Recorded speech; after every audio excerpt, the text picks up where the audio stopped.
Bienvenue à ce forum sur les ressources naturelles en Tunisie et le changement climatique.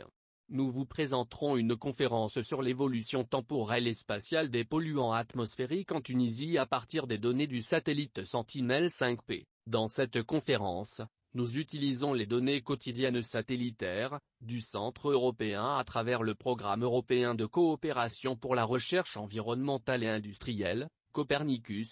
Les polluants concernés sont les suivants: dioxyde de soufre, dioxyde d'azote, gaz d'ozone et monoxyde de carbone. Parmi les missions du service de la pollution atmosphérique et maritime de l'Institut national de la météorologie est de suivre quotidiennement la concentration des polluants sur 24 heures et de publier des rapports mensuels sur l'état de la qualité de l'air en Tunisie.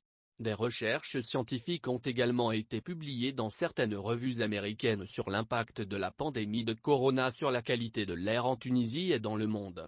Selon l'Organisation météorologique mondiale, la pollution de l'air désigne une modification des facteurs chimiques, physiques ou biologiques de l'environnement interne ou externe qui entraîne une modification des caractéristiques naturelles de l'atmosphère. Il existe deux types d'émissions de polluants, naturels et humains. 1. Les polluants naturels proviennent des éclairs, volcans et incendies de forêt. 2. Quant aux polluants humains, ils proviennent des usines, transports terrestres, maritimes et aériens. Selon des études scientifiques, si la concentration de polluants dépasse leur valeur limite, ils auront des conséquences négatives sur la santé humaine et peuvent lui causer certaines maladies telles que l'asthme, les maux de tête, la nausée, le vertige. Ces cartes montrent l'évolution spatiale du dioxyde de soufre pour le mois de mai, pendant la période de 2019 à 2023. Cette répartition montre une diminution significative de ce polluant durant la période d'après la pandémie de corona, Covid-19.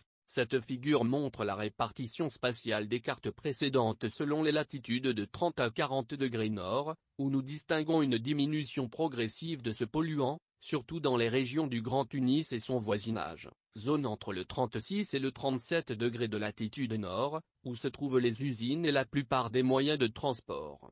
Ces cartes montrent également l'évolution spatiale du gaz d'ozone pour le mois de mai pendant la période de 2019 à 2023. Elle se caractérise par une diminution significative dans les régions du nord. Ce phénomène n'a pas été influencé par la pandémie de corona. Nous allons expliquer cela plus tard. Selon la répartition des cartes précédentes avec les latitudes nord, de 30 à 40 degrés, ce graphique montre une diminution de la concentration de l'ozone dans le nord de la Tunisie, entre le 36 et 37 degrés de latitude nord, par rapport aux autres régions. Cela est dû à plusieurs facteurs naturels, en particulier l'implication des rayonnements solaires et d'autres facteurs naturels tels que la foudre, les orages ou les incendies de forêt, qui provoquent l'émergence d'une température de l'air élevée dans les zones voisines, ce qui provoque la séparation des atomes d'oxygène, et le gaz d'ozone se forme lorsque l'atome d'oxygène entre en collision avec la partie oxygène. Ces graphiques nous montrent la corrélation des facteurs météorologiques avec la concentration de dioxyde de soufre, pour le mois de mai 2023. Une concentration élevée de ce polluant coïncide avec 1. Une diminution de la vitesse du vent horizontal et vertical, 2. Une humidité relative élevée, 3. Et une baisse de la température de l'air.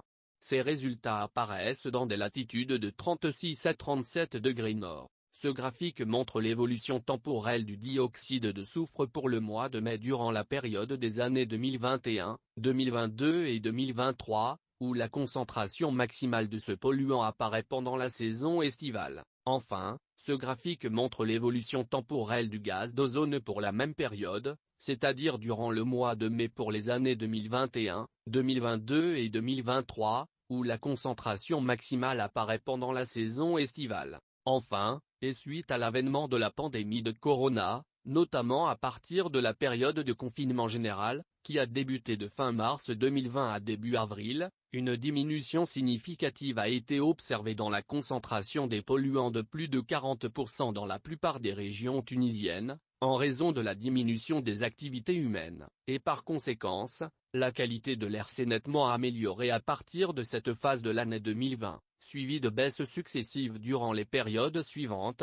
qui se sont répétées au cours des années 2021 et 2022. Je ne peux que de vous remercier pour avoir suivi cette conférence. La numérisation électronique a été utilisée pour traduire cette conférence.